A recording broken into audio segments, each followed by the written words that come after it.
तो एक चाय का वादा है। ओके चाय का वादा।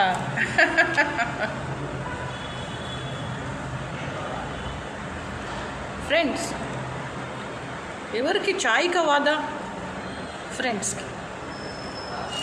సరే డియర్ ఫ్రెండ్స్, మీరు ఎప్పుడైనా ఎవరికైనా యోగా నేర్పారా? ఓకే, అసలు టీ తాగిపించారా? ఎప్పుడైనా కాకిల్ని ఎంగిలి చేతులతో తోలారా? లేదు.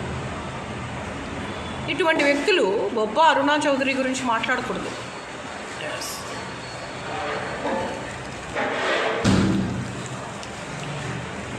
మేము రోడ్డు మీద వాళ్ళకు కూడా అన్నం పెట్టి లక్షలు కోట్లు మిలియన్స్ ఇచ్చిన వాళ్ళం, కానీ ఎవరికి విశ్వాసం లేదు.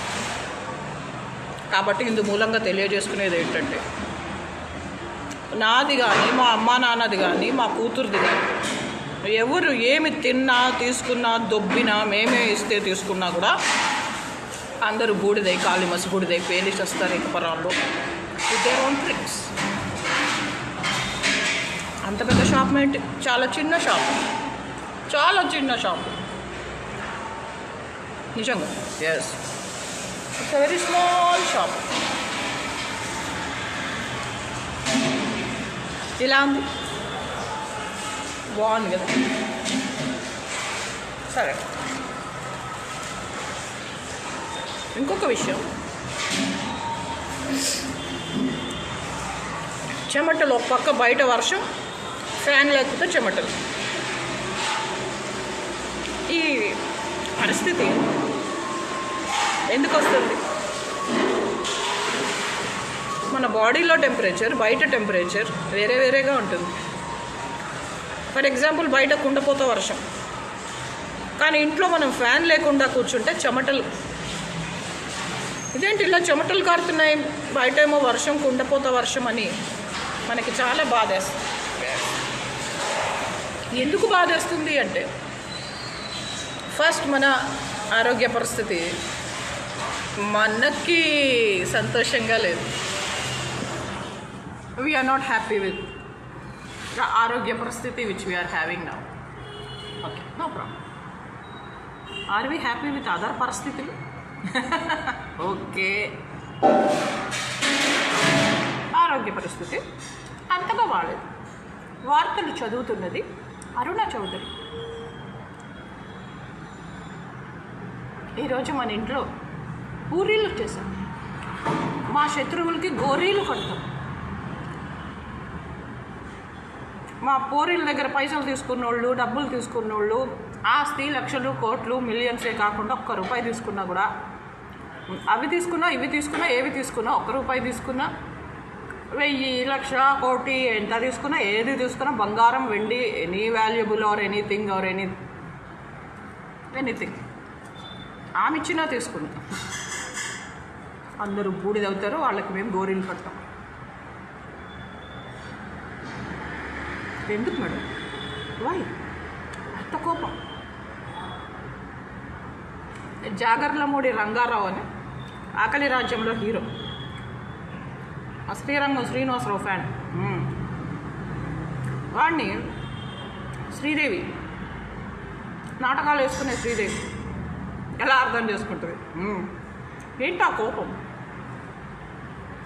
This is one way to extract money అని పెద్ద ఇంగ్లీష్ మాట్లాడతాయి. కీప్ ఇట్ విత్ యూ అని డబ్బులు ఇచ్చేసి వెళ్ళిపోతుంది. ఆ కోపం ఏంటి? అంత కోపం ఏంటి రంగా?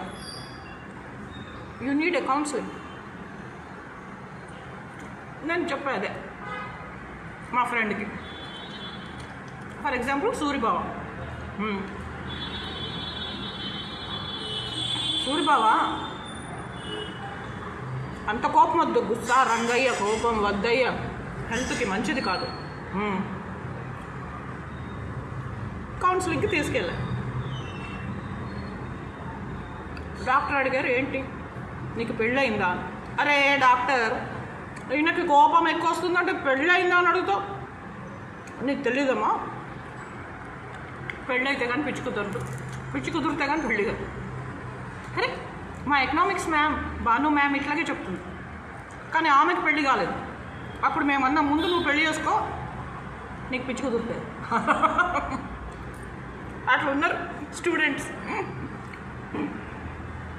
అయితే మా నోటి చలవో ఏమో పెళ్ళి అయింది ఇంకో లెక్చరర్తో. ఆయన కూడా ఎకనామిక్సే అనుకుంటా. ఈమె కస్తూర్బా కాలేజ్లో, ఆయన ఏదో బాయ్స్ కాలేజ్. సరే, వాట్ ఎవర్ ఇట్ ఈస్. ఆ డాక్టర్ గారు అంటుంది ఏంటంటే, నిన్ను ఎవరైనా అమ్మాయి అంటే ఆడమ్మాయి బాగా ప్రేమిస్తే ఈ కోపం తగ్గుతుంది అని ఆ డాక్టర్ సలహా ఇచ్చారు. అసలే కోపం ఉంది, అసలే కోపిష్టుడు.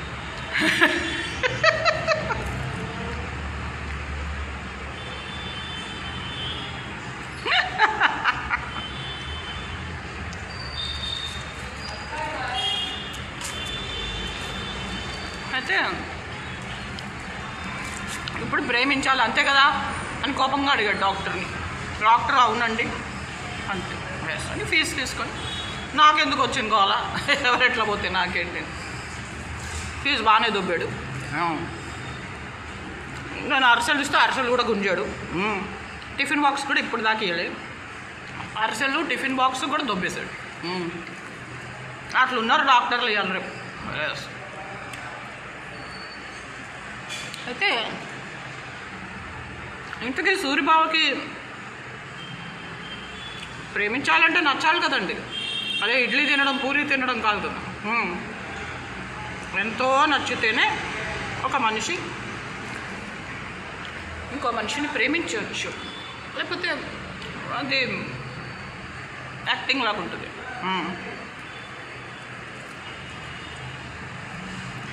సరే, నీకు ఎవరు నచ్చారు అంటే, ఎవరి మీదైతే పగతో రగిలిపోతున్నాడో, ఎవరి మీదైతే పగతో కాలిపోతున్నాడో, ఎవరి మీదైతే పగతో కుళ్ళి కృషించి దీనావస్థకు వచ్చేసాడో అతని చెల్లెల్ని ప్రేమించు. అయ్యో ఏంటమ్మా ఇదంతా, అతని చెల్లెల్ని ప్రేమిస్తే ఎట్లా ఆడు ఒప్పుకుంటాడు? ఆడు ఇస్తాడా? అరే మీ చెల్లెని ప్రేమించినాను రా భయ్య అంటే ఊరుకుంటాడా? వాడు అసలే మంచోడు కదా.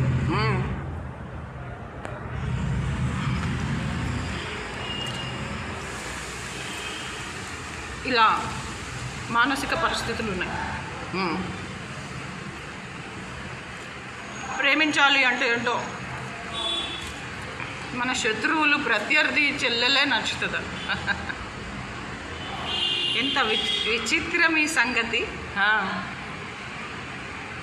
కొత్తగా ఉన్నది, ఎంత చిత్రమీ సంగతి.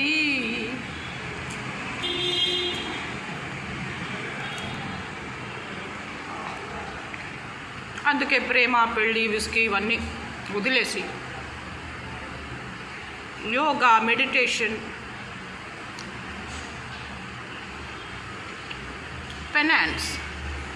ఫైనాన్స్ కాదు, పెనాన్స్ అంటే తపస్సు. పెనాన్స్ అంటే తపస్సు.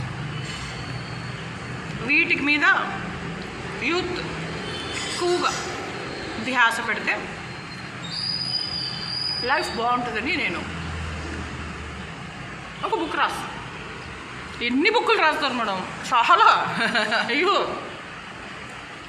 5 లారీలు నిండిపోతాయి. ఇప్పుడు అవి నేను బెంగళూరు తీసుకెళ్ళాలంటే ఆ బుక్స్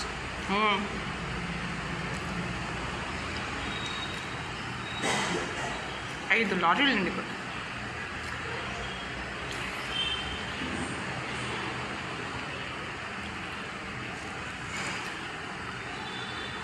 సో ప్రపంచమంతా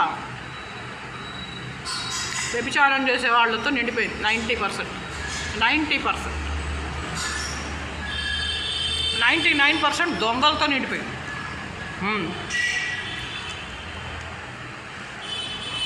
ఇప్పుడు మనం ప్రశాంతంగా బ్రతకాలంటే వీలవుతుందా? అత్తగారింట్లో అమ్మ లేదని బిత్తరాపోయినట్టుగా ఉంటుంది.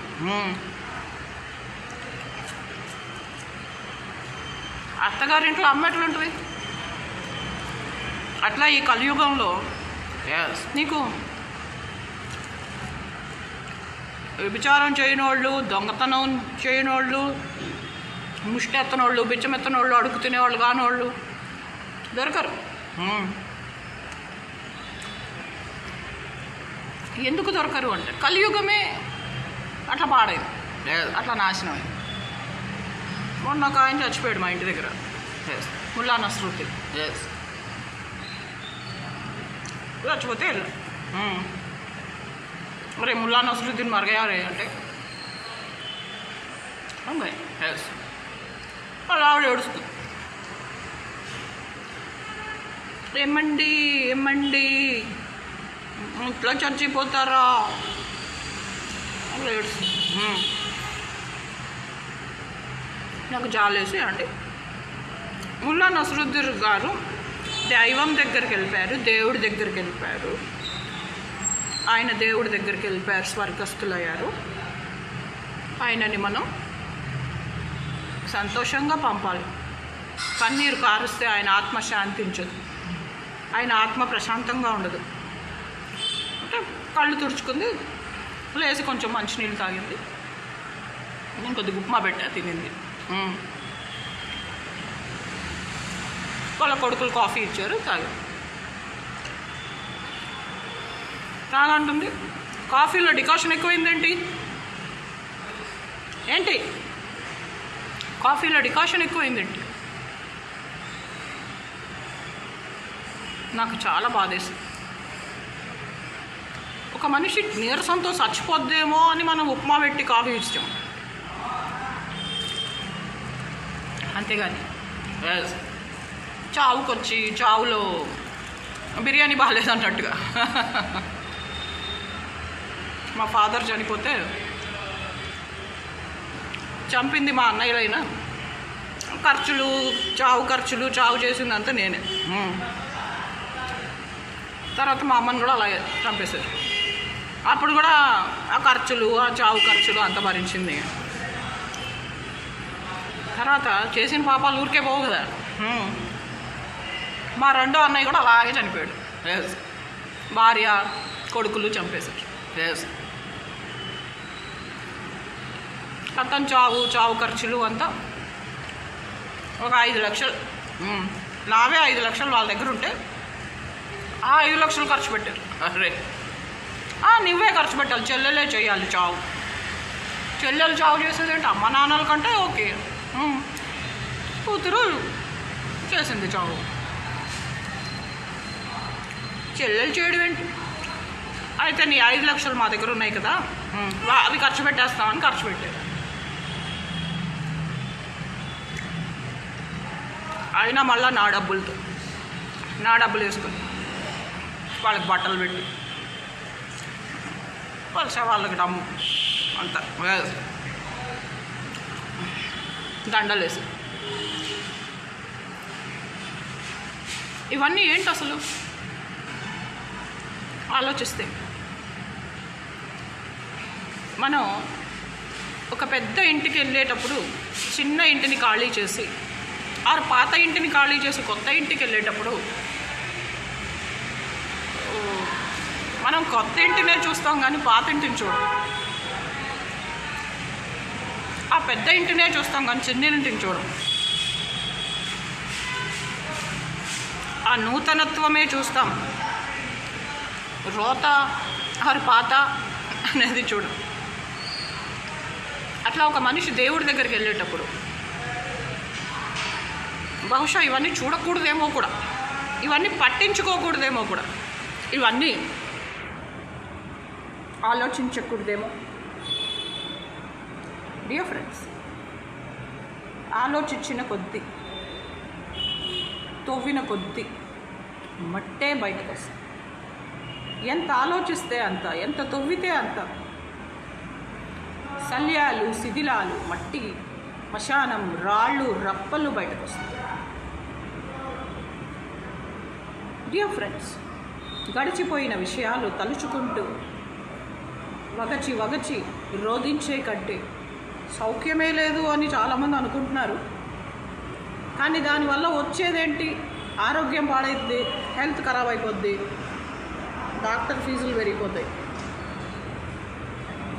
మరి లాయర్ ఫీజులు పెరిగిపోతాయి. అందుకని మర్చిపోండి.